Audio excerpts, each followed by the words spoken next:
ছাতা মাথায় মেয়ের ছবি আঁকতে প্রথমে এরকম ৯টা ডট সাজিয়ে নিতে হবে।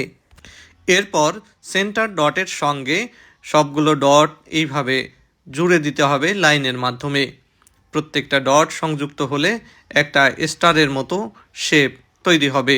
এবার সাইড থেকে প্রত্যেকটা ডটের সঙ্গে বাঁকা লাইনের মাধ্যমে এভাবে সংযুক্ত করে দিলে একটা ছাতা তৈরি হবে।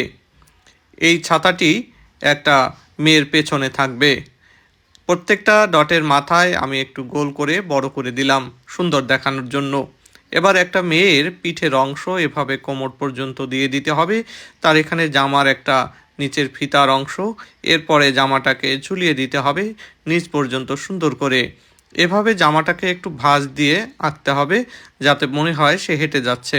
মাঝখানে দুটো লাইন দিয়ে তার দুপাশে দুটো পা একই জায়গায় আমরা এঁকে দিব। একটা পা হলো আর একটা পা একই পদ্ধতিতে আমি এঁকে দিলাম। এবার জামায় কতগুলো ভাঁজে দাগ দিয়ে দিতে হবে এবং ওপাশে একটু দেখা যায় এরকম করে আরও কয়েকটা দাগ দিয়ে দিলাম।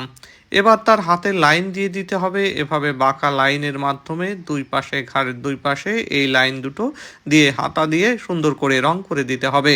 কেমন লাগলো আজকের ছাতা মাথায় মেয়ের ছবিটি কমেন্টে